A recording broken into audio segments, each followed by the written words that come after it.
Hi, my name's Donald Smith.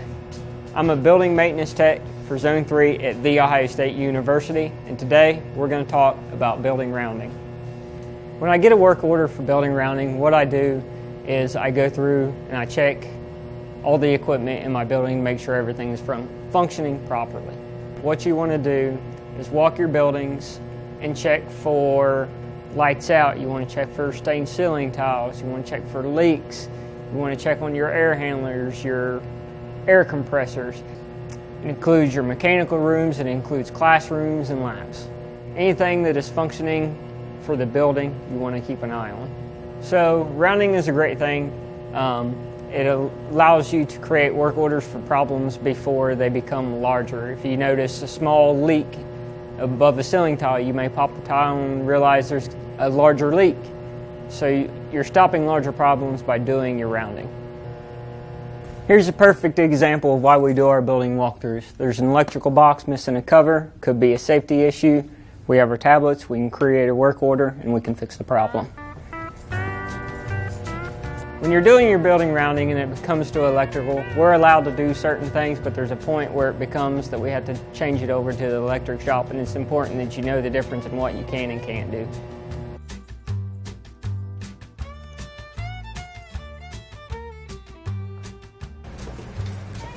It's also important when you're doing your building walkthroughs to check your rooms. You want to check on lights, you want to check the temperatures. If you have labs, you want to check your faucets and your eyewall stations to make sure everything's working properly and not leaking. It's also important when you're doing your rounding to check your restrooms. You want to make sure that you don't have any clogged toilets. You want to make sure that your toilets are operating properly. You also want to check your sinks, make sure you don't have any leaks or faucets dripping.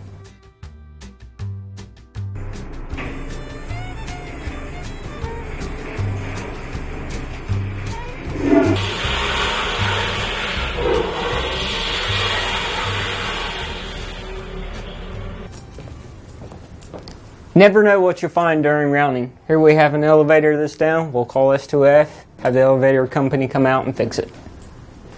The most important thing about your building walkthrough isn't on any checklist, isn't on your tablet. It's your customer service. Your customers are your number one priority. It's important to check in with them. Good morning, Judy. Hey, Donald. How's it going?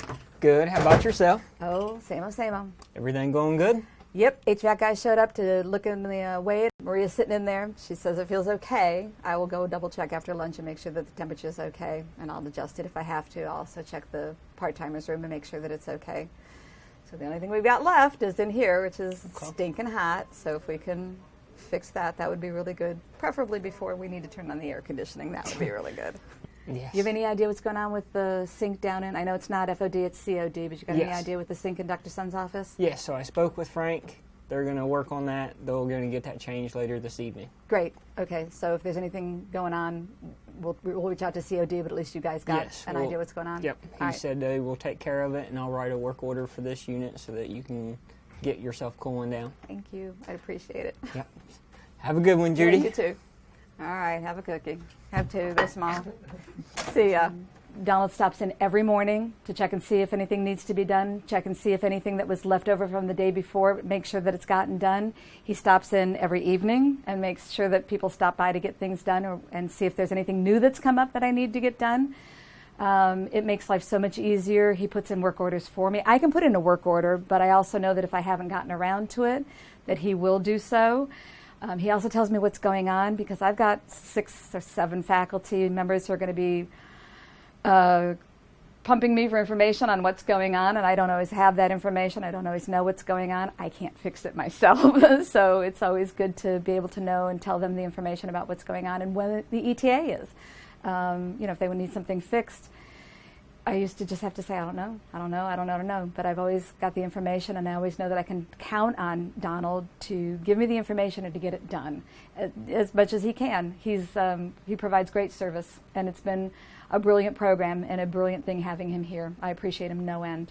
Knowing your equipment is very important, and how it works is very important. If you have an air handler, you need to know where it goes and what it controls, because if you have hot or cold calls, it's important to know if it's an air handler problem or if it's a room problem.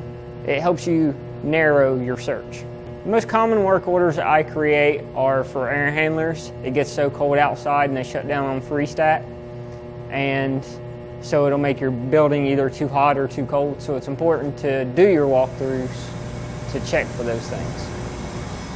Even though you can view pumps and air handlers via IntelliWeb, I like to manually check them. If something breaks, IntelliWeb will still show you that the motor's running, but you may have a bigger problem. So it's important to manually check your items. So the time that you get with your building walkthroughs, it's also important to get to know your equipment and learn how it functions. Just studying it and tracing out the lines and the different things that you can do to understand how it works. You also want to check on the pressures for your steam station. You want to make sure your valves are opening when they need to be.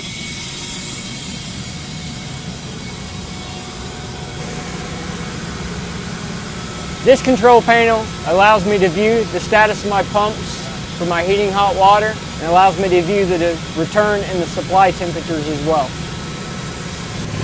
For those of you that also have pneumatics in your building, you want to check on your air compressors because they're going to be a big functioning part of your building. This concludes our video on building rounding. Thanks for watching. I hope you found it informative. If you have any questions, please call me or your supervisor.